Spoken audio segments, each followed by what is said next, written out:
Hey guys, how's it going? I'm Mel from MelDidItHerself, and I'm a social service worker turned furniture refinisher, DIYer, small business owner, and content creator. I've learned everything I know about these industries thanks to people who shared their knowledge on the internet. So I'm paying it forward by bringing you my tips, lessons learned, and sharing my journey in this space with you. So thank you so much for being here, being curious, and being a lifelong learner like me. Let's hop into it. What is up, my friends and fellow busybees? Today's episode is kind of like a part 2 from episode 21, where I talked about showing up on social media. So if you haven't yet listened to that episode, then I definitely recommend you go back, tune into that one first, and then come back here. For those of you who have already listened or who are well seasoned or at least just feeling sort of comfortable sometimes showing up on social media, today I wanted to talk about ways to keep up with content creation as previously promised. Because with all of the different platforms and all of the different types of posts you can do, it can totally seem never ending and really be overwhelming. Especially if you have a business that you are simultaneously trying to work in and work on in addition to marketing it and growing it on social media. There's a reason that social media manager is a full-time job in most businesses and they get paid pretty well because it's a lot of work. So if you've been doing it all on your own for whatever length of time, let me just take a second and say, I see you, I commend you, I know what it takes, and you're doing great, sweetie. If you get the reference, you are truly my people. So let me start off by acknowledging the obvious, but I want to explicitly state it so that you know that I know. Absolutely every single one of us is at a different place in our social media and content creation journey. There's that word journey again from last episode. Some people have never used these platforms before at all and are just trying to figure out what all of these features mean and what the platform is all about. And some people have grown up using these platforms since they were like 8 or maybe younger. And they know the ins and the outs and the intricacies of all of them.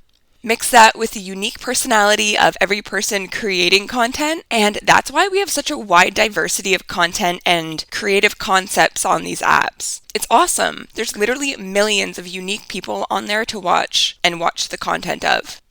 But because there's so many people on there, it can also be tempting to want to do all the things to try and grow and to reach these people, these potential followers and potential clients.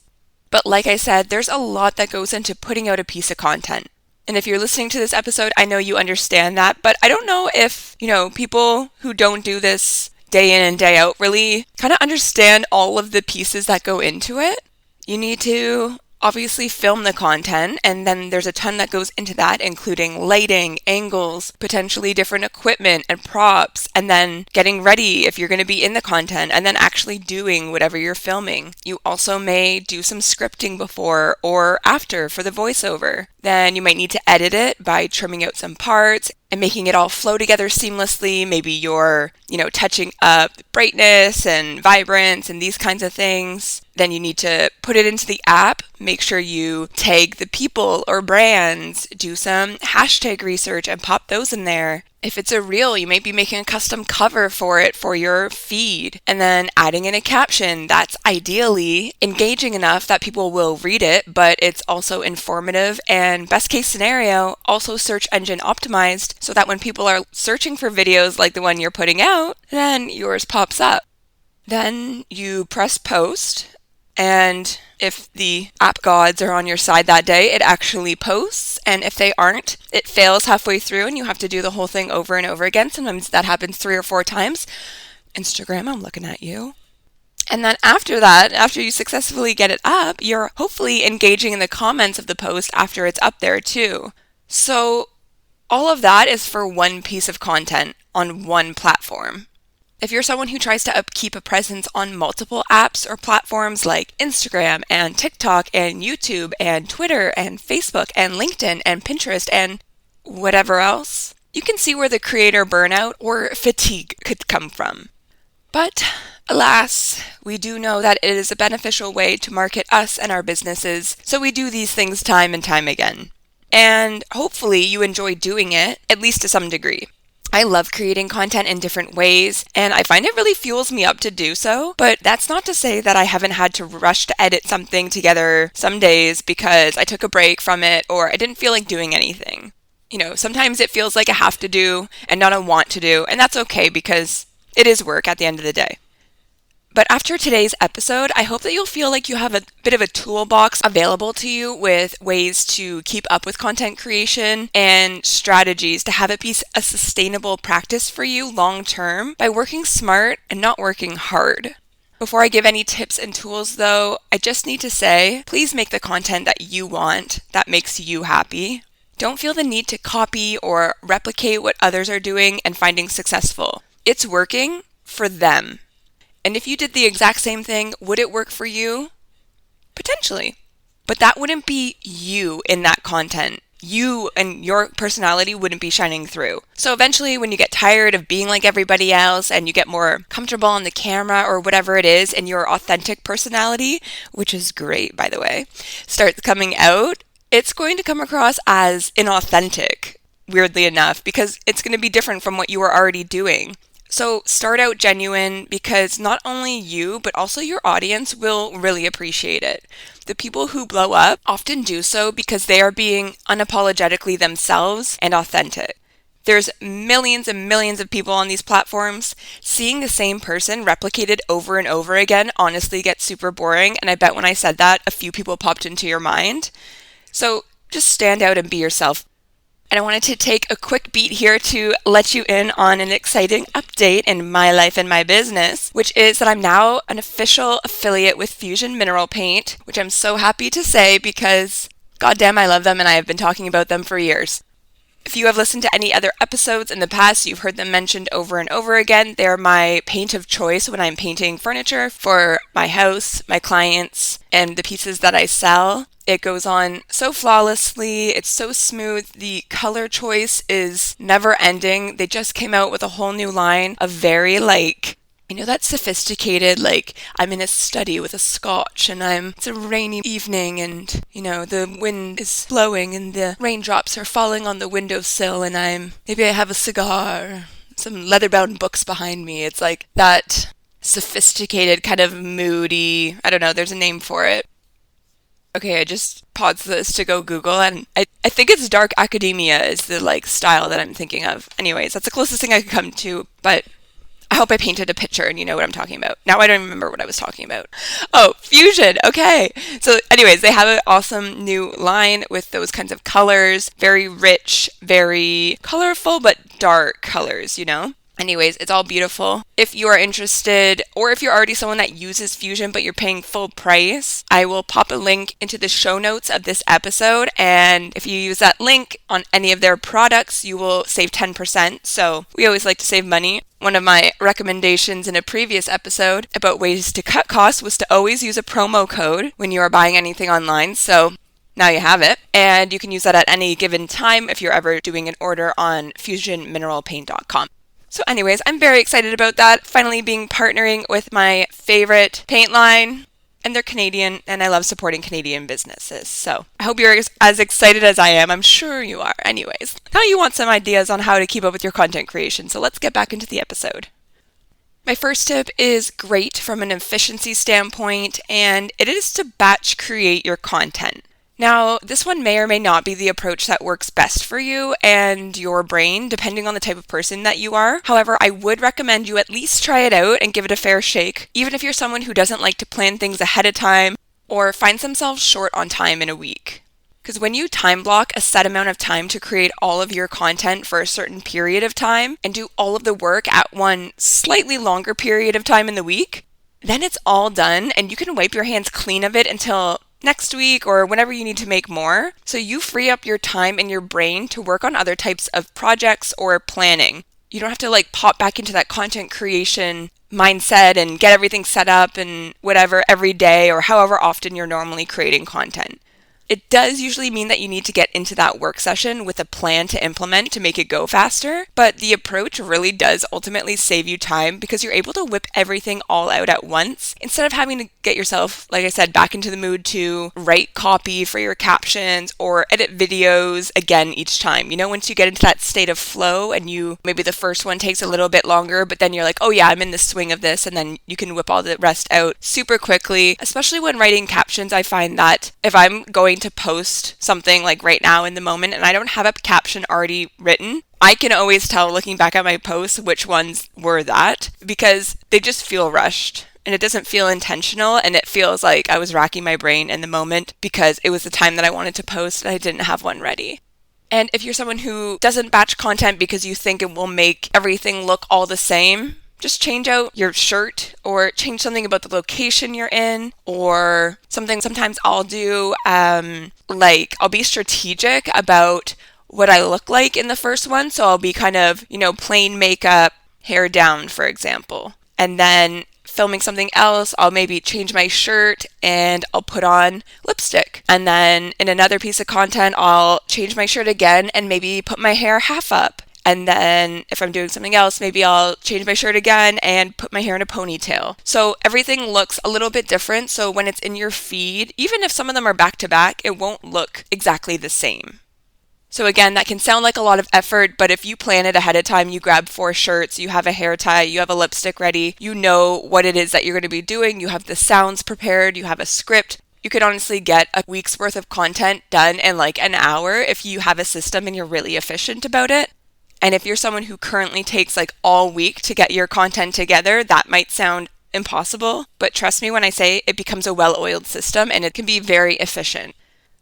The next way to make creating content more sustainable for you by cutting down the amount of time it takes to do it is by utilizing templates whenever possible. Templates or templates? I call them templates. Whether you have a set stack of hashtags you use in your posts that you can pull from a larger document of, relevant ones to you in your niche. Maybe you have templates on Canva that you can just pop in the new information or photos. Maybe for a carousel post or for those cover images that you put on your feed, if you try to make those consistent. Or maybe you create a template for the format of your podcast show notes.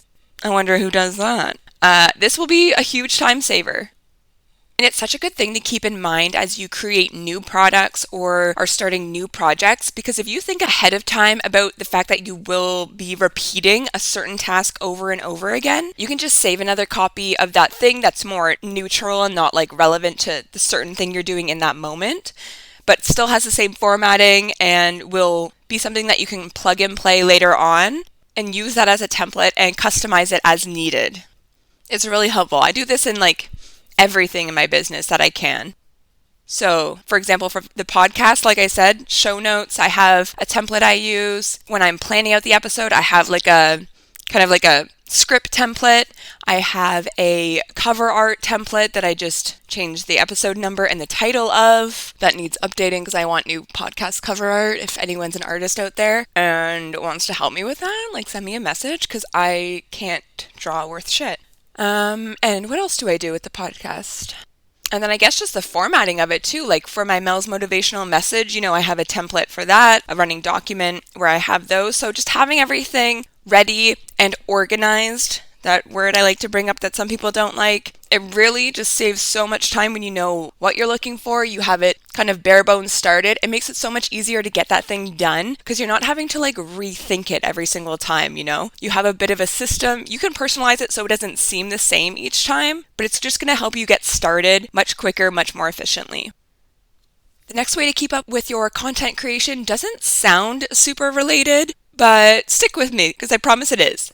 I recommend keeping an eye on trends and even take a look into your analytics to see when most people are online on the platforms that you're posting and trying to show up and post your content in and around those times. The theory behind this is that ideally this will be when many people are online, for example, in the evenings before bed, and you'll get increased growth and engagement on your content. Because it really doesn't matter exactly how often you post on your account on any platform. It's just about how that post performs. And if you're doing what you have control over to optimize the posting time, then you can be allocating less time overall to creating this content, the quantity of content, since you'll be seeing something like double the growth. Like you'll be growing faster because you're being more intentional with what you're putting out. So then you can spend less time creating content. Maybe you don't need to post 7 times a week, because when you do this approach, you're seeing 3 times more growth than you were when you were just haphazardly doing it. So maybe you can go down to 4 times a week posting, or 3 times a week. So that's a great way to conserve your energy while, again, working smart, not working hard. This one's maybe a bit of a stretch, but if nothing else, looking at your analytics does not hurt. So just give it a try.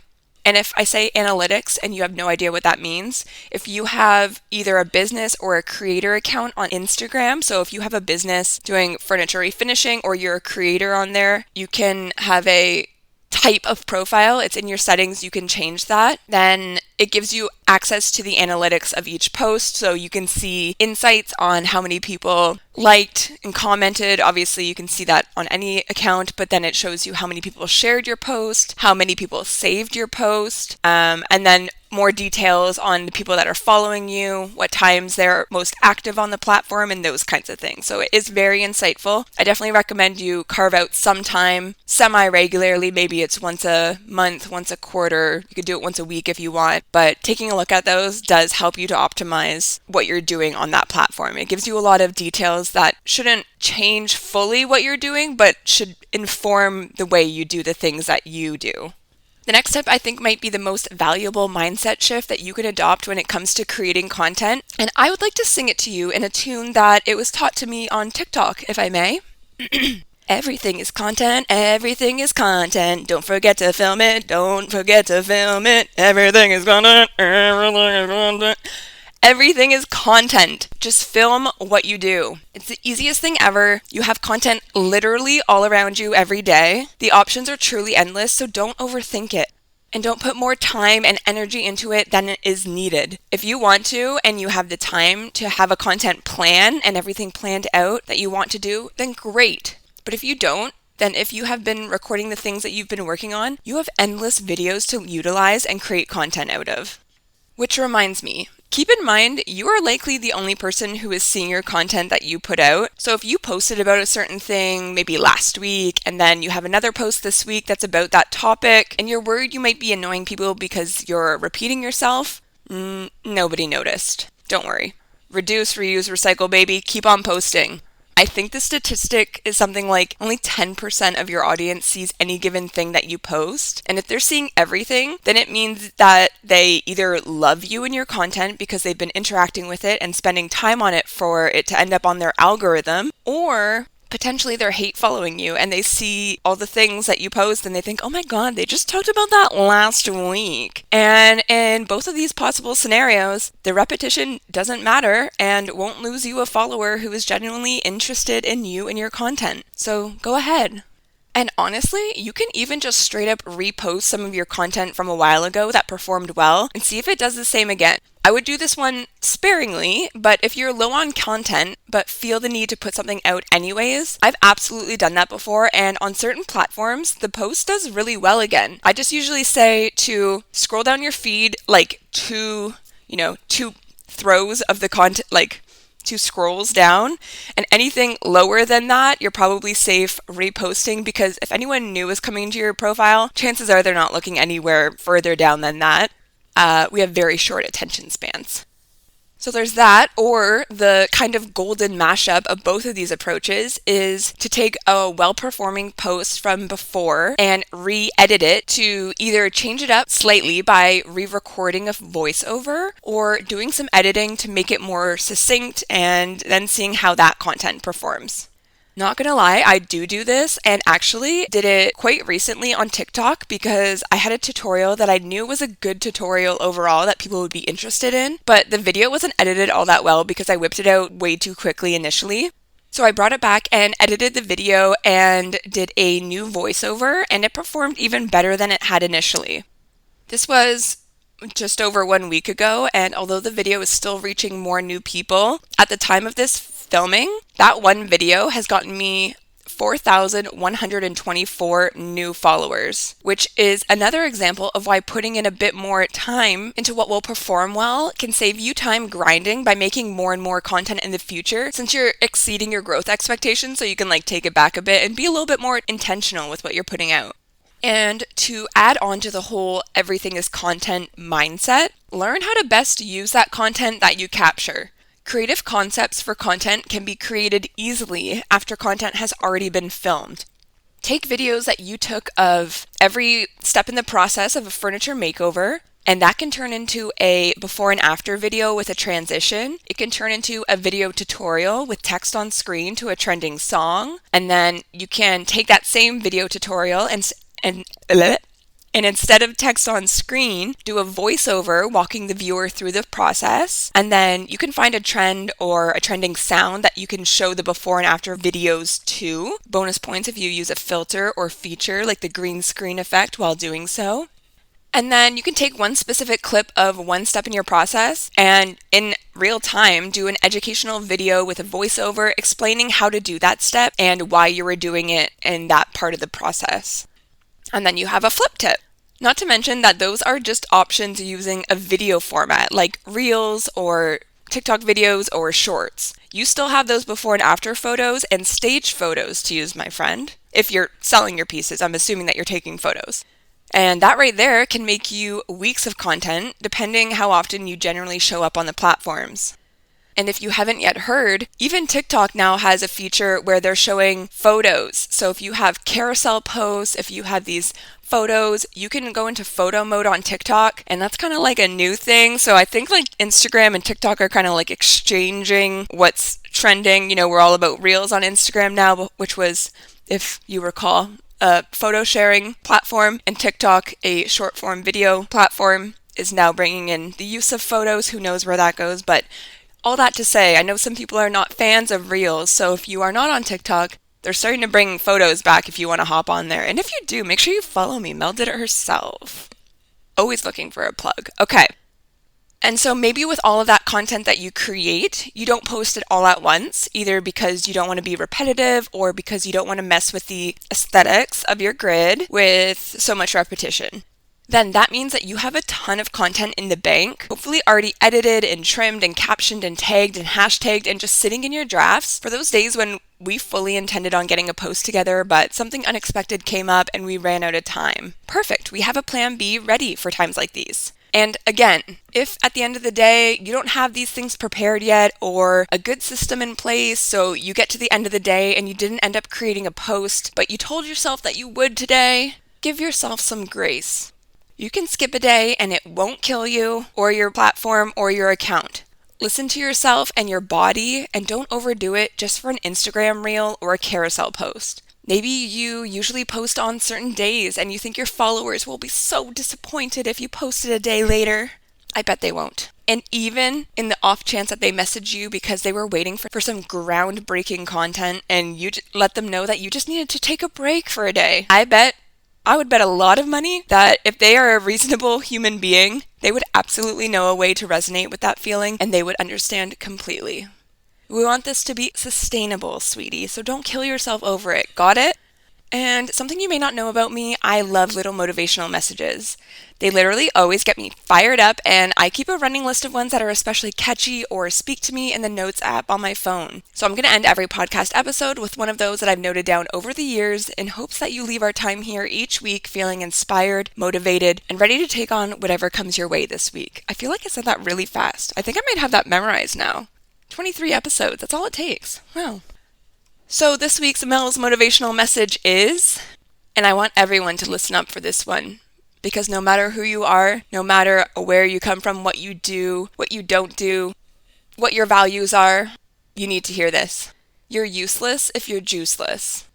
You're useless if you're juiceless. If we are burning ourselves out with our content creation, with our work, with our social life, with our family life, with our friends, with our errands, with our things that we've said yes to, with all of these things that we need to maintain in this life of ours that we've created, you're useless if you're juiceless. So if you find yourself feeling depleted and burnt out or exhausted Or even worse, maybe just indifferent, because that's a way that burnout can present. It's just feeling kind of like fuck it all, like I don't care, like get out of my fucking face.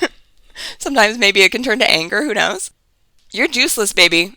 Take a step back, because all these things, all these motions that you're going through day to day, people A, are noticing, and B, you're not performing those things to your fullest. Whatever it is, maybe it's not work, maybe it's not content creation, but maybe it's spending time with your kids. Maybe it's spending time with your partner. Maybe it's showing up for the people that you love and who love you. But if you have pulled all of the juice out of you, if you have pushed and done all the things, but you've done them not all that great, you're going through the motions, but nothing's great, nothing's sticking, but you're there, sort of, you're useless. That sounded so mean. You're not useless, but you're useless if you're juiceless. So all that to say, we need to pay attention to our energy, pay attention to the things that we're saying yes to, because a well-placed no could give you a couple hours of time to relax and rejuvenate and focus on yourself and the things that you need to do to be well. So keep that in mind as you go into the week ahead and beyond. If you're in Canada, at least we are going, well, we're in fall, but it doesn't really feel like fall yet. But I know unexpectedly one day we're going to wake up and it's going to be like winter all of a sudden. So with that comes a lot of short, dark days. Seasonal affective disorder is a real thing. And even if you're not diagnosed or anything like that, I feel like everyone just feels a little bit shittier and a little bit more tired during that season. So be aware of it now, because if you're already feeling depleted and tired and yucky and exhausted or indifferent and like nothing matters, you're juiceless right now. We need to pump that back up. So take the time, put yourself first above all things. When you're on an airplane, they say to put your mask on before you help anyone else. This is me telling you, the plane is going down, you need to put your mask on if you are feeling these things. Everyone around you will appreciate it. Everyone around you will support you in doing that. Nobody is going to say, what about me? Or if they do, you can explain that you need this time to rejuvenate yourself, to get yourself back to a solid level playing field, to get back to you and the real you. All right, guys, that's it for now. I appreciate your time, and I'll catch you guys next week.